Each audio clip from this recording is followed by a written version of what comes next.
चारों ओर चीख पुकार थी, हर कोई बदहवास था। कई खून से लथपथ थे तो कईयों को अपने पद की तलाश थी। सड़कों पर बहुतों की लाश थी। उस शहर में उस वक्त हर कोई बदहवास था। लोगों के घर उजड़ गए थे, कई मासूमों की दुनिया उजड़ गई थी, अपने अब मलबों के नीचे दब गए थे। दिल को कचोटने वाली ये कहानी इंसान के हैवान बनने की है। ये कहानी है बॉम्बिंग ऑफ टोक्यो।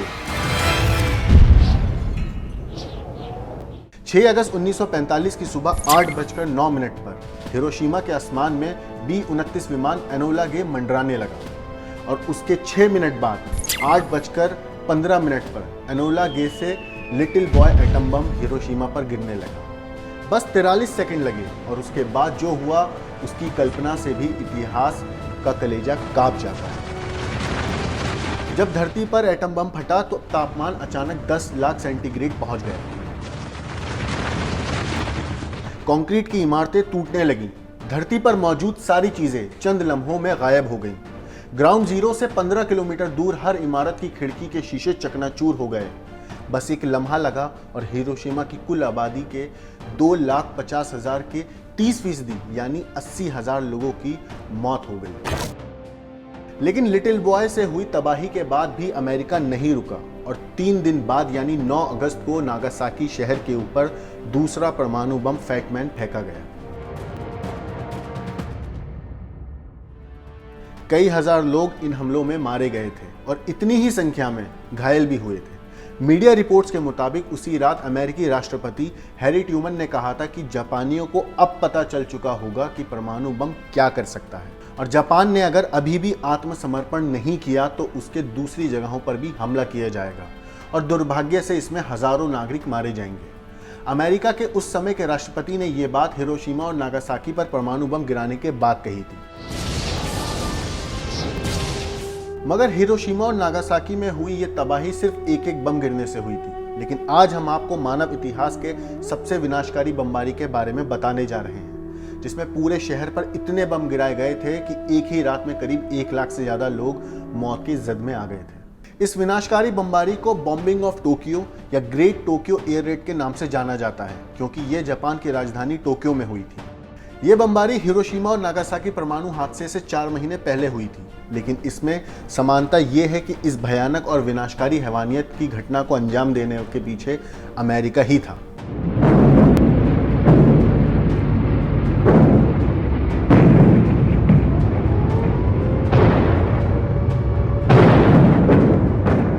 अमेरिका और जापान विश्व युद्ध की आग में जल रहे थे और इसी बीच अमेरिका ने एक ऑपरेशन लॉन्च किया जिसका नाम था ऑपरेशन मीटिंग हाउस। इस ऑपरेशन के तहत अमेरिका ने अपने 279 बोइंग B-29 को टोक्यो में बमबारी के लिए भेजा।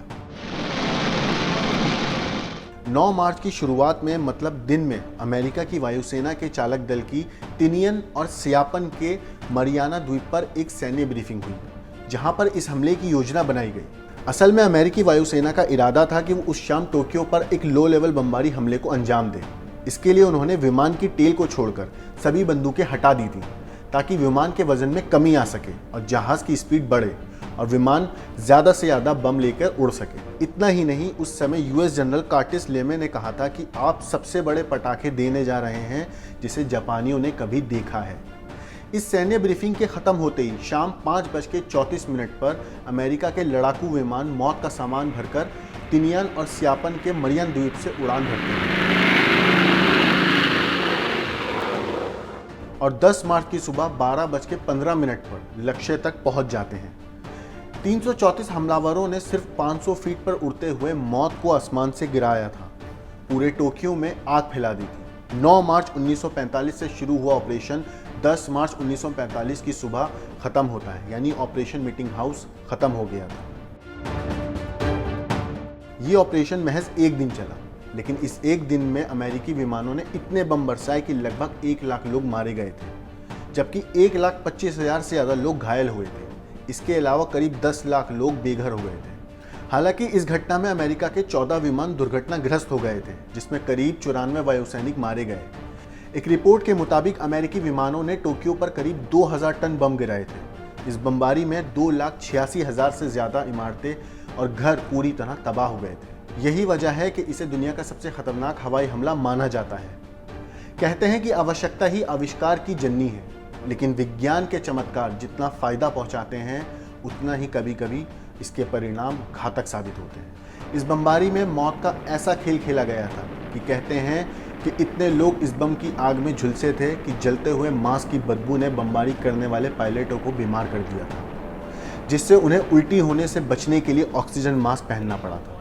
आज हम आपके सामने इतिहास के इस डरावने पन्ने को लेकर इसलिए आए हैं ताकि एटमी बम के ताप और शाप को आप समझ सकें। इस पूरी घटना में बम गिराने वाले एक को पायलट कैप्टन रॉबर्ट लुइस ने कहा था अपनी लॉगबुक में कि हे भगवान, मैंने क्या कर दिया।